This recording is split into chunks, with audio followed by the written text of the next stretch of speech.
अस्सलाम वालेकुम, मैं हूं इमरान वसीम।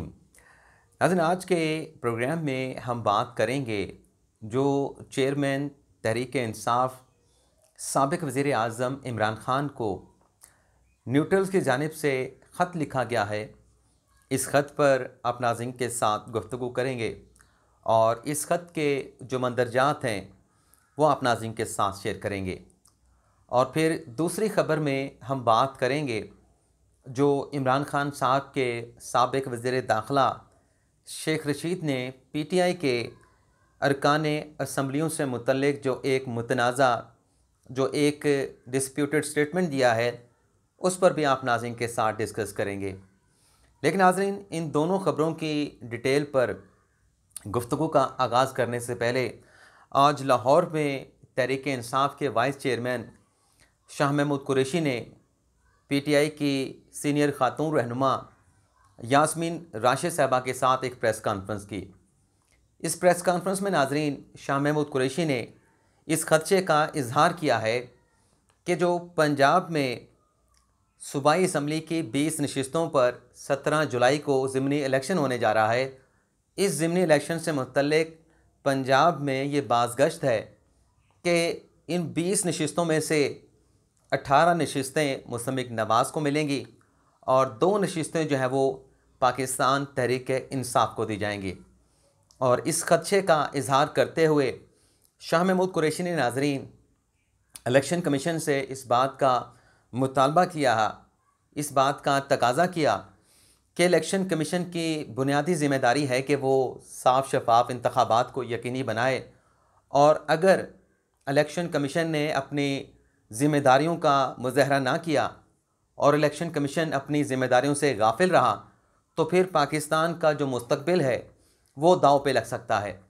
ये नाज़रीन, आज शाह महमूद कुरैशी साहब ने एक बहुत बड़े खदशे का इजहार किया और साथ में उन्होंने ये भी कहा कि इस ज़िमनी इलेक्शन से मुतल्लिक़ जो स्पेशल ब्रांच है, जो पुलिस का एक मातहत आप कह लें कि एक सेक्शन है, उस स्पेशल ब्रांच की जानिब से शाह महमूद कुरैशी साहब ने इल्ज़ाम लगाया है कि हमारे जो फ़ोन्स हैं वो टैप किए जा रहे हैं, हमारी जो गुफ्तगू है उसे रिकॉर्ड किया जा रहा है। इस नाज़रीन खदशे का इजहार करने के बाद, इस प्रेस कॉन्फ्रेंस के बाद नाज़रीन, जो चीफ़ इलेक्शन कमिश्नर हैं सिकंदर सुल्तान राजा, उनकी जानिब से शाह महमूद कुरैशी और यास्मीन राशिद साहबा की इस प्रेस कॉन्फ्रेंस का नोटिस लिया गया है। ना सिर्फ नोटिस लिया गया है बल्कि जो इलेक्शन कमीशन के सूबाई इलेक्शन कमिश्नर हैं उनसे 24 घंटों में रिपोर्ट तलब कर ली गई है। यानी प्रॉम्प्ट एक्शन जो है वो चीफ़ इलेक्शन कमिश्नर ने तहरीक इंसाफ की रहनुमाओं की इस प्रेस कॉन्फ्रेंस में जिन खदशात का इजहार किया गया उस पर इलेक्शन कमीशन ने प्रॉम्प्ट जो है वो फौरी तौर पे एक्शन लिया है।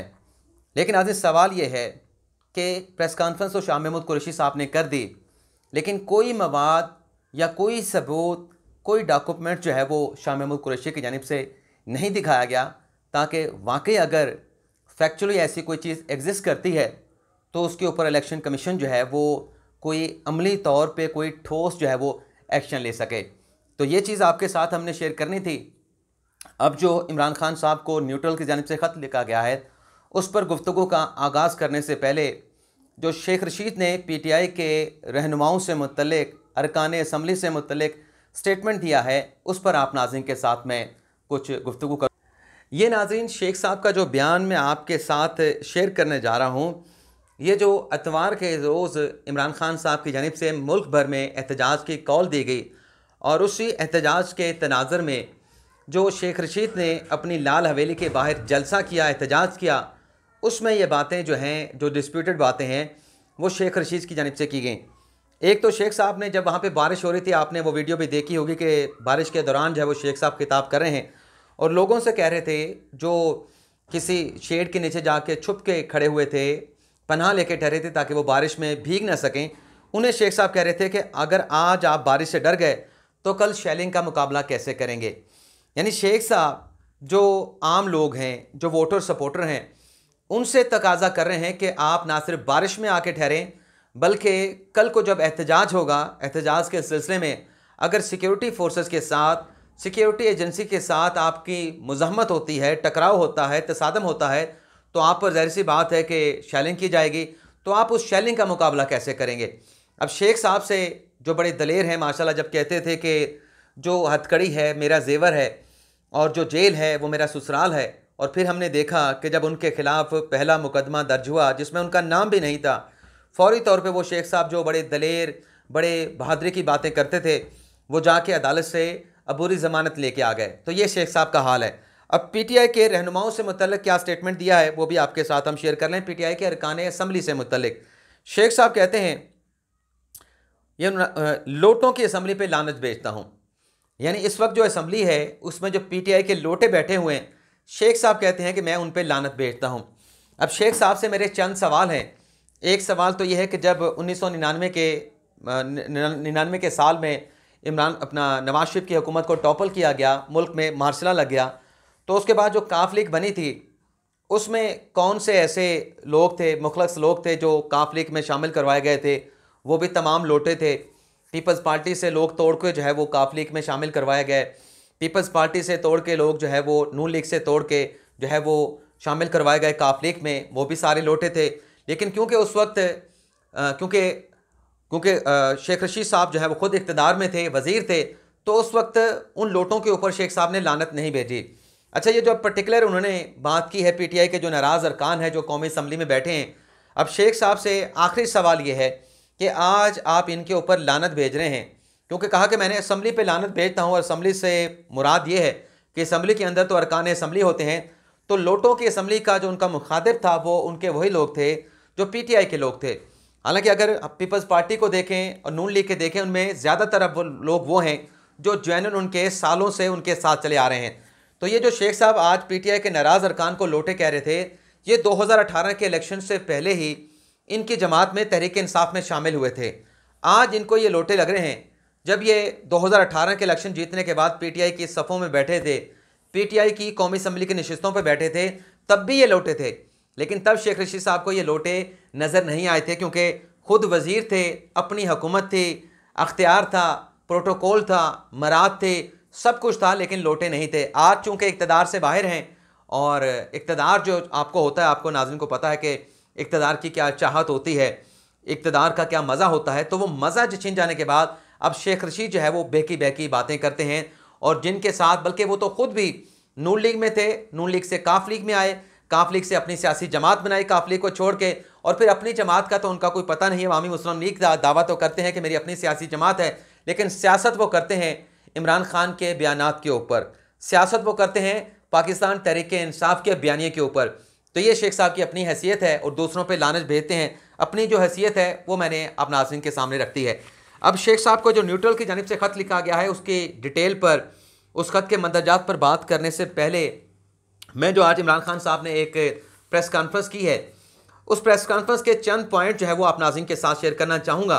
और नाज़रीन, खान साहब की ये प्रेस कॉन्फ्रेंस सुनने के बाद मुझे बज़ाहिर ऐसा लगा कि खान साहब को ये प्रेस कॉन्फ्रेंस करने से पहले जो है वो गुमराह किया गया, और गालिबन इसी वजह से प्रेस कॉन्फ्रेंस में इमरान खान साहब ने कुछ ऐसे बातें की जो एक्सेप्टेबल नहीं थी, जिनका हक़ाइक़ के साथ कोई ताल्लुक़ नहीं था। एक इमरान खान साहब ने यह कहा, पहले तो उन्होंने ऐलान किया कि जो नैब लॉज में इन्होंने तरमीम की हैं हम सुप्रीम कोर्ट में जाएंगे। अच्छा, सुप्रीम कोर्ट में जाने का ऐलान करने के बाद फिर उन्होंने अदलिया के ऊपर चढ़ाई भी की, बल्कि यूँ कह लें कि अदलिया की इज़्ज़त इमरान खान साहब ने यह ऐलान करने के बाद कि हम सुप्रीम कोर्ट में जाएंगे, सुप्रीम कोर्ट की आला अदलिया की इज़्ज़त को तार तार कर दिया। इमरान खान साहब ने कहा कि हमारे मुल्क में सब कुछ है, लेकिन हमारे मुल्क में इंसाफ नहीं है। अगर हमारे मुल्क में इंसाफ हो तो पाकिस्तान की ये हालत ना हो। और फिर ये सब कहने के बाद खान साहब कहते हैं कि हम सुप्रीम कोर्ट से उम्मीद करते हैं कि जो हम पटिशन लेके जा रहे हैं नैब कानून के ख़िलाफ़, उस पर हमें इंसाफ मिलेगा। एक तरफ कहते हैं कि इंसाफ नहीं है, दूसरी तरफ कहते हैं कि सुप्रीम कोर्ट से हमें इंसाफ मिलेगा। जब आप ये कहते हैं इंसाफ नहीं है, तो फिर आप उम्मीद भी ना लगाएं। यानी आपकी अपनी बातों में कंट्राडिक्शन मौजूद है। ये मैं नहीं कह रहा, ये इमरान खान साहब कह रहे थे, मैंने वो बातें आपके सामने रखी हैं। फिर शेख साहब इमरान खान साहब ने यह कहा कि जो नैब के कानून में तरमीम की गई है उसमें यह कर दिया गया है कि अब जो बर्डन ऑफ प्रूफ है वो मुल्ज़म की बजाय वो नैब के ऊपर शिफ्ट कर दिया गया है। अब खान साहब को कोई बताए, खान साहब साबिक़ वज़ीर आज़म रह चुके हैं, इतना तो खान साहब को पता होना चाहिए कि फ़ौजदारी निज़ाम इंसाफ में ये बातें, ये असूल तय कर दिए गए हैं, पैरामीटर तय कर दिए गए हैं कि जो प्रोसिक्यूशन है सबसे पहले उसने अपना केस, चाहे वो नैब का केस हो, चाहे वह वाइट कॉलर क्राइम का केस हो, सबसे पहले प्रोसिक्यूशन ने अपना केस साबित करना होता है।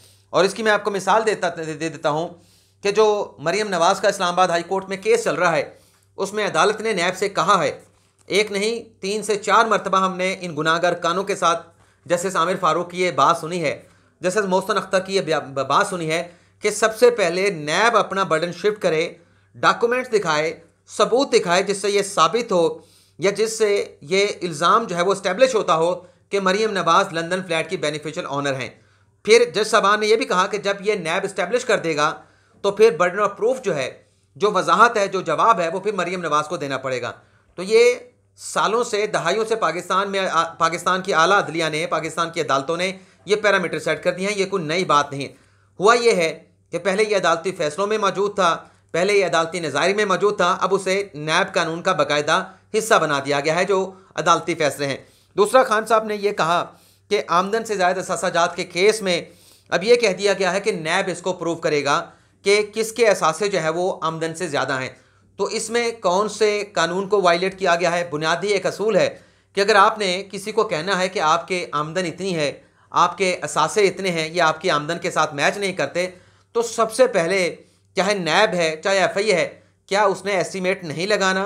क्या उस इदारे की बुनियादी जिम्मेदारी नहीं कि वो तखमीना लगाए कि जिसके खिलाफ कंप्लेंट आई है आमदन से ज़्यादा असासाजात की, पहले वो इन्वेस्टिगेट करे कि जिसके खिलाफ वो केस बनाने जा रहा है, इंक्वायरी करने जा रहा है, उसके असासे हैं कितने।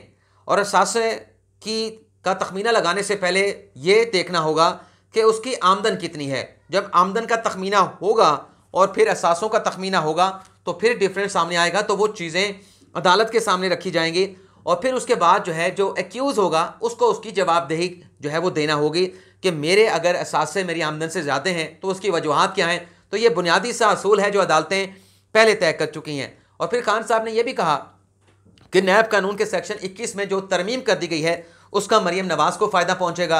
अब खान साहब को पता नहीं कौन बताने वाला है, कौन फीड देने वाला है। मरीम नवाज़ का केस अदालत में जा चुका है, ना सिर्फ अदालत में जा चुका है बल्कि इस पर फैसला भी आ चुका है। नैब के आर्टिकल 21 में, सेक्शन 21 में अगर कोई तरमीम हुई है तो ना उसका मरीम नवाज़ को फ़ायदा पहुँचेगा ना नवाज शरीफ को पहुँचेगा। ये सिर्फ गुमराह कौन किस्म की बातें जो है वो की जा रही हैं। फिर और भी बातें की गई, लेकिन आखिर में जो खान साहब ने बात की कि अब मैं एक और कॉल जो है वो अवाम को देने लगा हूँ और उस कॉल के ऊपर मैं लोगों को, अवाम को फिर सड़कों पे निकालूंगा। अब आ जाते हैं जो ख़त न्यूट्रल की जानिब से इमरान खान साहब को लिखा गया है। एक तरफ नाज़रीन कहा जाता है कि खान साहब जो है वो अमेरिका के सामने डट गए हैं, गैर मुल्की साजिश के सामने डट गए हैं, और फिर कहा जाता है कि खान साहब जो हैं वो न्यूट्रल के सामने भी डट गए हैं। चलें इन बातों को मान लेते हैं, खान साहब डट गए हैं, लेकिन ये जो न्यूट्रल्स ने खत लिखा है ये नाज़रीन वो वाले न्यूट्रल नहीं, क्योंकि खान साहब इस बात का क्रेडिट लेते हैं और बिल्कुल ठीक क्रेडिट लेते हैं कि क्रिकेट में अगर कोई न्यूट्रल अंपायर किसी ने मुतारफ़ करवाया तो वो इमरान खान की कोशिशों से मुतारफ़ हुआ। लेकिन जब इस्टेब्लिशमेंट की बात आती है तो खान साहब कहते हैं कि उन्हें न्यूट्रल नहीं रहना चाहिए। लेकिन इन बातों के कतई नज़र आज नाज़रीन जो न्यूट्रल्स ने ख़त लिखा है, ये नाज़रीन कुछ सहाफ़ी हैं जिन्होंने इमरान खान साहब को ख़त लिखा है। और इन सहाफ़ियों का मतलब क्या है, इन सहाफ़ियों का मसला क्या है, मैं आपको पढ़ के सुना देता हूँ। ये नाज़रीन ख़त है जो कि dear Imran Khan Niazi chairman PTI उनके नाम पे लिखा गया है। इसमें लिखते हैं कि in the federal capital Islamabad more than 15 reporters covering PTI beat now protesting against the PTI media team discriminative behaviour towards field reporter. यानी 15 जो न्यूज़ चैनल हैं उनके रिपोर्टर एक खत लिख रहे हैं जिसमें वो ये कहते हैं कि हम एहतजाज कर रहे हैं जो आपकी मीडिया टीम की तरफ से हमारे साथ एक इम्तियाजी सलूक बरता जा रहा है। और आगे कहते हैं कि as per beat reporter Imran Khan team only invites selected journalist in IK press conference while selected favourite reporter are given access to every event by PTI media team. यानी सिर्फ सिलेक्टेड लोगों को इमरान खान साहब की प्रेस कॉन्फ्रेंस पे बुलाया जाता है। Journalist working in more than 15 well known and influential national TV channel of Pakistan considering and witnessing this attitude by the Imran Khan party decided. यानी जो इम्तियाजी सलूक किया जा रहा है उससे जो रिपोर्टर हैं जिन्हें नहीं बुलाया जाता उसको विटनेस कर रहे हैं, और हमने डिसाइड किया है कि as long as PTI does not treat all reporter equally reporter continue their protest in the अपने बाइकाट को जारी रखेंगे, एहतजाज को जारी रखेंगे। In case of no response will boycott the press conference event of the PTI। तो PTI के इवेंट्स का बाइकआउट किया जाएगा। और फिर आखिर में कहा गया है कि वो expect in this matter all the senior journalist, media organization, press club including the TV channel owner and management will support this. वो कह रहे हैं कि हमें इस मामले के ऊपर जो सहाफ़ती तंजीमें हैं, जो प्रेस क्लब है, जो चैनल के मालकान है, वो हमें सपोर्ट करेंगे। और इसके आखिर में लिखा गया है कि kindness regard PTI beat reporter Islamabad. अब ये नाज़रीन जिन रिपोर्टर की जानिब से ख़त लिखा गया है, ये वो रिपोर्टर हैं जो सख्त सवालात करते हैं, जो मुश्किल से मुश्किल सवाल करके खान साहब को मुश्किल में डाल देते हैं। क्योंकि जब भी हमने देखा माजी में इन रिपोर्टर्स को बुलाया गया, पेशावर में भी आपने देखा कि एक पख्तून रिपोर्टर ने सवाल पूछा, खान साहब उल्टा उनके साथ जो है वो कन्फ्रंट करने लगे, उसको बुरा भला कहने लगे। तो ये वो रिपोर्टर हैं जो न्यूट्रल हैं, जो कोई फुल टॉस नहीं कराते, जो खुश करने वाला सवाल नहीं करते, मुश्किल सवाल करते हैं और मुश्किल सवाल पर इमरान खान साहब फंस जाते हैं। यानी खान साहब जो न्यूट्रल को टारगेट करते हैं, अमरीकी साजिश का स्टेटमेंट देते हैं, क्योंकि वहाँ पर तो कोई रिपोर्टर नहीं होते, खान साहब स्टेटमेंट दे देते हैं। लेकिन यहाँ पर जब प्रेस कॉन्फ्रेंस में ऐसे रिपोर्टर को बुलाया जाता है, तो खान साहब से जब अमरीकी साजिश से मुतल्लिक, न्यूट्रल से मुतल्लिक सवालात होते हैं, तो खान साहब अपने उन सवालों का जवाब देने में फंस जाते हैं। अच्छा, ये जो खान साहब का मौक़िफ़ है, एक बात करके मैं प्रोग्राम का इख्तिताम करूँगा। ये जो खान साहब कहते हैं कि बर्डन ऑफ प्रूफ जो है वो मुल्ज़म पर होना चाहिए, तो इसका फिर सीधा सीधा एक ये भी है। आज मैं खान साहब पे इल्ज़ाम लगा दूँ कि खान साहब आपने 2 अरब रुपए की करप्शन की है और आपने वो पैसा ब्रिटिश वर्जिन आइलैंड की जो ऑफशोर कंपनियां हैं वहाँ पे आपने शिफ्ट कर दिया है, मुंतकिल कर दिया है। जाके अपनी जो इनोसेंट है उसको साबित करें। तो खान साहब कहाँ कहाँ जाके अपने सबूत साबित करेंगे? तो सबसे पहले तो मुझसे पूछा जाए कि मेरे पास इल्ज़ाम लगाने के सबूत क्या हैं। तो खान साहब के ये कहने की मंतक ही नहीं कि इल्ज़ाम लगा दो और जिस पे इल्ज़ाम लगे वो सफाइयाँ ढूंढता पड़े। यानी अगर खान साहब पे ये इल्ज़ाम लग जाए कि आप इसराइल के जासूस हैं, तो खान साहब कहाँ से जाके प्रूफ लेके आएंगे कि मैं इसराइली का जासूस नहीं हूँ? लेकिन खान साहब की मंतक ये है कि आपने अगर इल्ज़ाम लगा दिया है कि फ़लाँ बंदा इसराइल का जासूस है, तो बस इल्ज़ाम लगाने वाला तो बरी ज़िम्मा है, लेकिन जिस पे इल्ज़ाम लगा है वो अब अपनी वफादारी को साबित करने के लिए कि मैं जासूस नहीं हूँ, अब कौन से इदारे के पास जाए कि एक झूठा जो इल्ज़ाम लगाया गया है उसको झूठा साबित करने के लिए कहाँ पे जाए? ये खान साहब की मंतक है। तो आपसे इजाज़त चाहेंगे, उम्मीद करते हैं कि आपको आज का वीलॉग पसंद आया होगा। अल्लाह ताला हम सब का हामी नासिर हो। दुआ में याद रखिएगा। अल्लाह हाफिज़।